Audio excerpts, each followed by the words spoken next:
Félicitations à tous ceux qui ont tenu bon, le marché repart dans la bonne direction, on commence à revoir du vert et ça va pousser très fort probablement dans les heures à venir. C'est déjà un grand signe dans la bonne direction, c'est parti. Bonjour à tous et bienvenue dans ce Morning Bull Run. Ici Zephyr Taurus, je suis le spécialiste de l'analyse on-chain, de la DeFi et des airdrops de Taurus Analysis. On se retrouve tous les matins ensemble pour un point sur l'actualité crypto, savoir un petit peu ce qui se passe dans ce marché qui est plein de retournements. Donc pour ne pas louper les prochaines journées, abonnez-vous, mettez la cloche et on commence ce morning. Juste après, on ira faire un point sur les graphes avec Apollo Taurus, donc vraiment un point technique pour comprendre d'un point de vue liquidité, d'un point de vue price action, qu'est-ce qui se passe. Et nous, on va faire ensemble un tour des actus. Donc on commence directement avec Caroline Leavitt, donc qui est l'assistante du président et de la Maison Blanche. Et ce que vous devez comprendre, c'est qu'ici, on a le président Donald Trump qui a enfin signé un ordre exécutif pour la création d'un fonds souverain monétaire. Donc ce qu'il faut comprendre, c'est que c'est peut-être cette forme-là que va prendre le fonds d'investissement en Bitcoin, la fameuse réserve stratégique que l'on attend depuis un moment. Ça commence à être concret, Ça, c'est tout simplement une réserve nationale qui va être utilisée pour plusieurs choses. Donc il n'y aura pas que de la crypto, bien sûr. Il peut y avoir beaucoup de choses, il peut y avoir de l'immobilier, il peut y avoir des choses plus spéculatives. Mais ce qu'il faut comprendre, c'est que ça peut aussi détenir notamment de la crypto. Donc quelque chose qui va dans la bonne direction, quelque chose de très intéressant et qui a fait réagir beaucoup de personnes dans l'écosystème. Ensuite, on continue avec un post que je vous ai trouvé justement à propos de ces fameuses réserves stratégiques où on voit un petit peu l'avancée des différents pays, des différents agents. Et si vous voyez que on a plusieurs pays qui sont bien avancés dans cette création de réserves nationales. On a le Salvador qui l'a déjà mise en place. On a ensuite la Suisse, les États-Unis et le Brésil qui sont en train de faire passer la loi. Donc on le voit avec Donald Trump en direct même qui a déjà passé ce stade avec les États-Unis. Et on voit ensuite d'autres pays, Argentine, Chili, etc., qui ont le processus législatif en cours. Et bien sûr, le grand absent de ce tableau, c'est la France, mais on n'a plus trop d'espoir de ce côté-là. Ensuite, on continue avec Benzu, qui est le CEO de Bybit et également son cofondateur. Ce qui est intéressant ici, c'est qu'il va revenir sur les chiffres que je vous ai annoncés hier sur les liquidations. On avait des chiffres donnés par CoinGlass qui nous annonçaient 2 milliards de dollars liquidés sur les marchés. En fait, ce que nous annonce Benzu et ce qu'il nous explique, c'est que les données qui ont été récoltées par CoinGlass, elles sont incomplètes. Pourquoi ? Parce que si vous voulez, ils utilisent des API. Donc les API, c'est essentiellement un moyen d'écrire de l'information et ces API, elles sont limitées. Et du coup, la quantité de flux, donc la quantité de data qui a été envoyée par les exchanges, elle était inférieure à ce qui est réellement. Et donc, il nous explique qu'à Bybit tout seul, il y avait 2 milliards de liquidés alors qu'il n'y avait que 300 millions qui étaient annoncés sur CoinGlass. Donc, qu'est-ce que ça veut dire ? Ça veut dire que la liquidation réelle qu'il y a eu sur le marché, c'était beaucoup plus que 2 milliards. Et donc, selon lui, selon ses estimations, c'est au moins 8 à 10 milliards de dollars. Donc voilà, une liquidation extrêmement importante. Ça veut dire tout simplement que les baleines en ont profité pour recharger. Comme d'habitude, ce sont les petites mains qui vendent et les baleines qui achètent. Donc si vous ne voulez pas faire partie de ces vendeurs, parce que c'est très dur d'être tout seul dans ce marché des cryptos et de voir des baisses de 20% en 20 minutes sur Ether comme on l'a vu hier, la plupart des personnes craquent dans ces moments-là. Et pour ne pas craquer, pour avoir vraiment cette vision et tenir sur le long terme, il faut être dans une communauté, il faut être dans un groupe, il faut pouvoir discuter avec les gens, échanger, comprendre vraiment et ressentir les émotions des autres. Et pour ça, ça se passe directement dans le canal Telegram qui est gratuit, c'est le premier lien en description. Et on vous apporte de la valeur dans ces périodes de doute, on vous explique, on vous montre par de l'analyse on-chain ce qui se passe, on y reviendra dans un instant. Grâce à Arkham notamment, vous le voyez ici, c'est un outil formidable pour suivre les mouvements des grosses institutions. On va le voir avec World Liberty Financial, le projet crypto de la famille Trump. Que tout simplement, il n'y avait pas lieu de s'inquiéter et de remettre le bull run en cause. Bien évidemment que ça va continuer, bien évidemment qu'on va continuer et qu'on va avoir une alt season, mais forcément, dans les périodes où le prix retrace, les gens ont des doutes sur des fondamentaux, les gens ont des doutes sur le futur de la crypto, et c'est normal, et c'est pour ça qu'être tout seul, c'est beaucoup trop compliqué pour être dans la crypto sur le long terme. Maintenant qu'on a vu ça, on va passer avec Eric Trump, qui est le fils de Donald Trump, qui tout simplement nous annonce que c'est probablement le bon moment pour ajouter de l'Ether dans son portefeuille. Qu'est-ce qu'il faut comprendre ? Il faut comprendre que tout simplement, on est en train de vivre vraiment quelque chose de décisif. Et on a ici World Liberty Financial qui a envoyé très récemment beaucoup de fonds sur Coinbase Prime. Donc beaucoup de personnes ont peur en général quand on envoie des fonds sur des exchanges parce que ça signifie que c'est une vente. Alors c'est vrai pour les particuliers, pour les institutions c'est différent puisque Coinbase Prime, il faut savoir que c'est un service institutionnel qui fait de la custodial, c'est-à-dire qu'ils vont détenir des fonds pour le compte d'entreprises et de projets institutionnels, comme par exemple World Liberty Financial. D'ailleurs, on avait Brian Armstrong, le CEO et fondateur de Coinbase, qui avait annoncé il y a quelques temps que tout simplement c'était une bonne chose pour un pays, que c'était quelque chose qui allait dans une bonne direction économique de créer une réserve nationale de Bitcoin, et que si un pays avait besoin d'aide pour mettre en place cela dans la pratique, lui, il se mettrait à leur disposition pour les aider, pour pouvoir leur fournir les services de gestion nécessaires. Et ce qui est intéressant, c'est qu'ici, on voit beaucoup de transferts d'Ether. Donc ici, je vous ai affiché uniquement les transferts de plus de 100 000 $ qui ont été effectués depuis World Liberty Financial, donc le projet DeFi de la famille Trump, vers Coinbase Prime qui va utiliser la custody. Vous le voyez ici, ce sont des adresses de deposit. Et ici, donc, on a également des dépôts qui ont été faits en token Move. On a des dépôts qui ont été faits en token AAVE. Je vous les ai regroupés par type de token. Des tokens Link, des tokens Move. Encore une fois, celui-ci, il va là. Hop, on a également des tokens Wrapped Bitcoin et de l'USDC. Donc vous voyez que on a beaucoup de tokens différents. Et bien sûr, après avoir acheté beaucoup pendant la baisse et après avoir bien stocké leurs Ethers, la famille Trump annonce que c'est probablement le bon moment d'acheter de l'Ether. Je pense qu'on va avoir un cycle et un rattrapage de l'Ether sur le Bitcoin assez intéressant et assez impressionnant également sur ce cycle. Vis-à-vis de ce cycle, j'ai une question très simple à vous poser, une target de prix à vous fixer, et vous allez me dire si oui ou non vous pensez qu'on va l'atteindre. Est-ce que vous pensez qu'on va franchir les 10 000 $ pour l'Ether sur ce cycle? Dites-moi dans les commentaires oui ou non. Dites-moi Ether avec votre cible. Je veux voir des commentaires en masse. Je veux voir Ether, 2 points, 10 000 $, 15 000 $, 100 000 $, même si vous pensez qu'il va aller jusque-là. Je veux avoir votre avis et on viendra en discuter. On pourra faire un partage de vision dans les commentaires. C'est toujours l'occasion d'en discuter si on est avec vous au quotidien. C'est également pour ça. Si vous avez des questions également, c'est l'occasion. N'hésitez pas, cet espace commentaire, c'est vraiment un espace de libre-échange pour vous. Donc voilà, nous, c'est vraiment un plaisir. On voit énormément de commentaires de temps en temps. On prend le temps de faire toute une vidéo complète, comme vous l'avez vu hier, pour y répondre. On est toujours là pour y répondre, en tout cas, que ce soit ne serait-ce que par le texte avec vous au quotidien. Donc voilà, n'hésitez pas. Et on va terminer cette partie sur les actus par une petite note législative, puisqu'on a eu 2 bonnes nouvelles. Dans un premier temps, Kraken qui obtient une licence pour proposer des produits dérivés en Europe. Donc encore une fois, on voit que les acteurs majeurs de l'écosystème, ils continuent d'avancer lentement mais sûrement. Voilà, il n'y a pas de recul, il n'y a que de l'avance. Et ça, c'est intéressant. Et toujours sur cette note de législation, on a Coinbase qui obtient une approbation britannique comme fournisseur de services cryptographiques enregistrés. Donc tout simplement, ils vont être autorisés à gérer et proposer de la crypto. On voit un Coinbase qui devient tout simplement un titan de ce cycle. Je pense que c'est une entreprise qui va vraiment briller de mille feux pendant le bull run et beaucoup plus longtemps après, parce qu'ils vont savoir faire du cash, ils vont savoir le garder, et donc c'est vraiment quelque chose à garder à l'œil. Une entreprise très intéressante qui va vraiment tout performer. D'ailleurs, on le tient à l'œil sur plusieurs aspects, que ce soit vis-à-vis des institutions, que ce soit vis-à-vis d'un airdrop potentiel avec le token base. Beaucoup de choses qui pourraient arriver de manière positive vis-à-vis de Coinbase sur ce cycle. On vous tient au courant.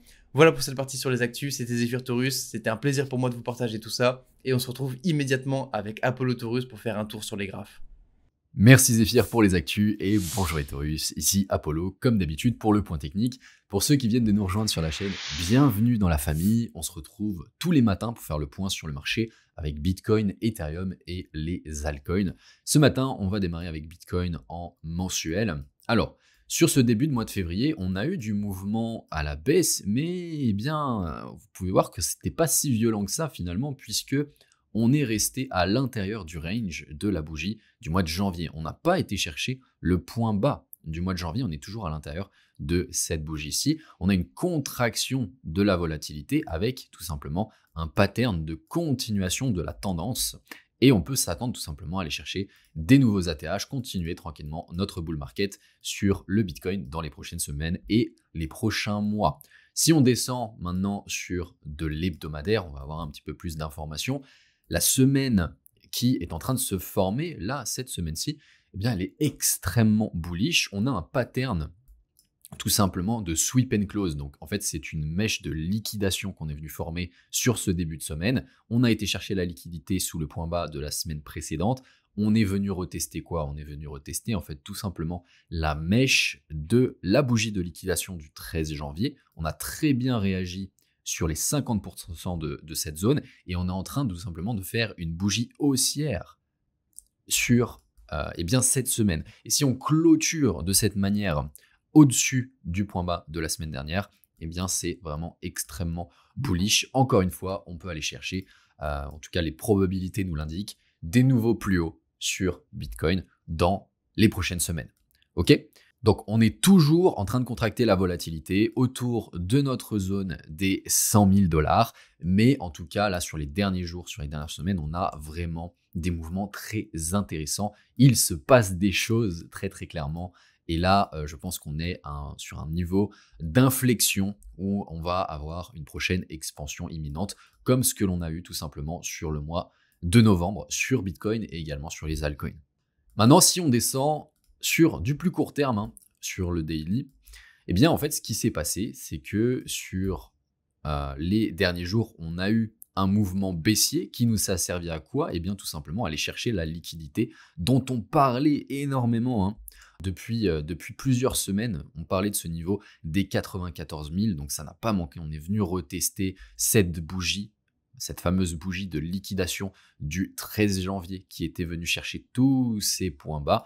On est venu retester cette mèche à nouveau et on peut voir qu'on a extrêmement bien réagi. La bougie d'hier est absolument exceptionnelle. On a fait ce pattern en sweep and close. On est venu clôturer au-dessus du corps de la bougie de dimanche. Et on est venu également clôturer au-dessus de notre équilibrium ici. On peut vraiment s'attendre, encore une fois, à aller chercher des plus hauts. Alors, on ne va pas partir tout de suite en ligne droite. En tout cas, c'est peu probable. Généralement, quand on a un pattern comme celui-ci, eh bien, on vient retester à nouveau la zone en discount, donc en dessous des 50% dans toute cette zone et idéalement sur cette zone OTE qui est ici. Donc, c'est ça la probabilité, c'est de venir retracer dans les prochains jours, dans cette zone-ci, réagir, venir ensuite casser notre trendline pour ensuite aller chercher des plus hauts. Ça peut prendre plusieurs jours, ça peut prendre même plusieurs semaines, donc il va falloir être patient, mais globalement, on est autour d'un point bas et ici, dans cette zone-ci, s'il revient réagir dans cette zone, on aura un point bas vraiment extrêmement intéressant à aller prendre sur Bitcoin.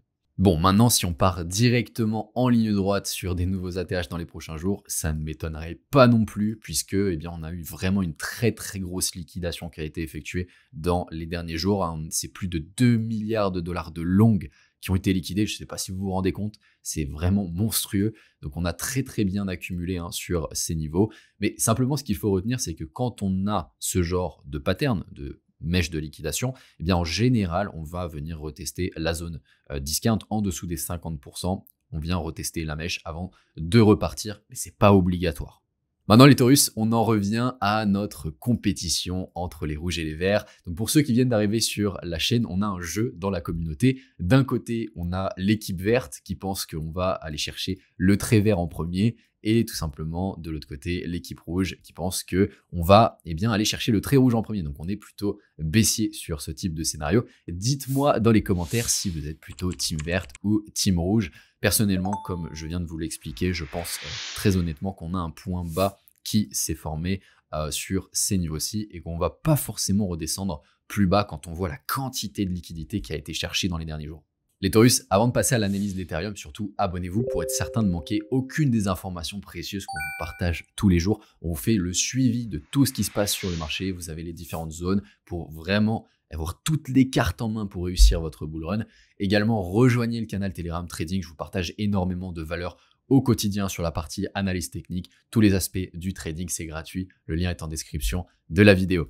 Alors au niveau de Ethereum, on est toujours donc en mensuel dans notre triangle de compression, vous voyez, avec l'ATH qu'on n'est toujours pas venu chercher sur le niveau des 4850 $. On est à l'intérieur de cette phase de consolidation en interne de notre triangle. Et vous pouvez voir que sur ce début de mois de février, qu'est-ce qu'on est venu faire ? Un mouvement extrêmement intéressant. On est venu retester à nouveau la moitié basse de cette zone rouge qui est une fair value gap inversée, qui était une fair value gap baissière qu'on a inversée sur ces niveaux-ci, qui nous sert maintenant de support ici. On est venu chercher tout simplement les points bas en dessous, surtout en dessous du mois de novembre qui avait été très impulsif. Et on est venu retester notre trendline qui est ici. On a très très bien réagi sur ces niveaux. Si on descend sur de l'hebdomadaire, on va pouvoir observer qu'on est revenu sur une zone clé qui correspond à un order block qui est notre zone grise juste ici. on est venu chercher ce point bas, vraiment tout pile, mécher sur ce niveau, retester notre zone clé et on est en train de réintégrer au-dessus de notre trendline.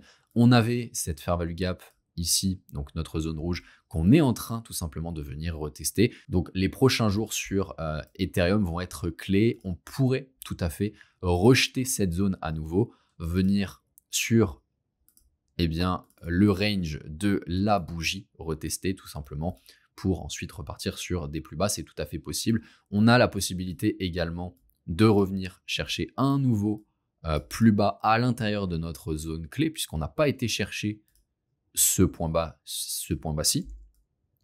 Mais vraiment, ce n'est pas obligatoire pour le moment.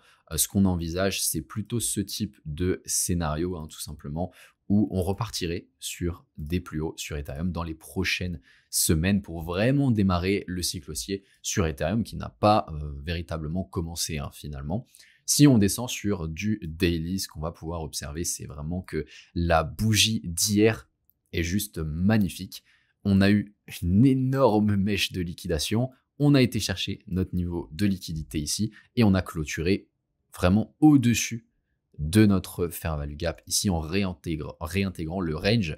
Donc si on en revient à justement ce pattern-ci, eh bien on peut s'attendre dans les prochains jours à avoir des mouvements relativement baissiers, mais globalement une contraction de la volatilité, potentiellement revenir en zone discount de cette mèche pour ensuite venir retester notre trendline et repartir sur des nouveaux plus hauts. C'est vraiment le plus probable, en tout cas qu'on pourrait avoir sur Ethereum, c'est ce type de pattern-ci.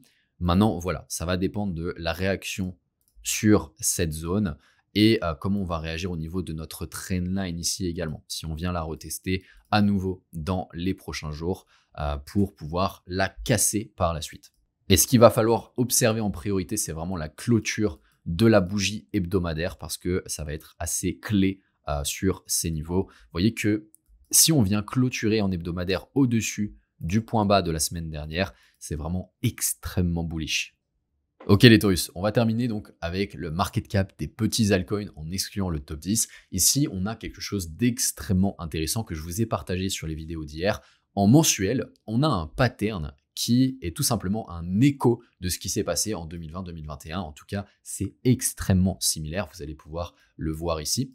On avait, sur toute cette période de temps, donc en 2019, 2020, 2021, eh bien, un triangle de compression qui se formait sur ces niveaux. Donc, entre ce niveau, donc cette zone de résistance ici, et cette trendline, on avait eu une première, une deuxième, une troisième et une quatrième touche sur ces niveaux. Évidemment, ici, on avait eu le Black Swan de mars 2020 avec le confinement Covid, où tout simplement, on a eu cette mèche de liquidation. On est venu en dessous des niveaux de toute cette période de consolidation et on est venu retester les 50% de l'order block qui tout simplement correspondait à la deuxième touche de la trendline. On a formé le point bas sur ces niveaux-ci avant de partir dans une expansion assez considérable sur les altcoins dans les mois qui ont suivi. Et si vous vous penchez un petit peu plus en détail sur ce qu'on est en train de faire, vous pouvez vous rendre compte qu'on a quelque chose de très similaire avec ce triangle de compression. On a une première, une deuxième, une troisième et une quatrième touche qu'on vient tout juste de créer. On est venu retester l'order block sur la troisième touche et on est en train de très bien réagir sur ces niveaux-ci. On peut très clairement s'attendre à partir en expansion sur des nouveaux plus hauts sur les altcoins dans les prochains mois, tout comme on avait eu en 2020-2021. Ici, intéressant également à observer, c'est qu'on est venu retester cette zone de fair value gap inversée qu'on avait ici, qu'on a pas mal travaillé sur toute cette zone, et on est venu combler à 100% le déséquilibre qu'on avait créé sur le mois de novembre. On est en train de réintégrer au-dessus de cette zone-ci.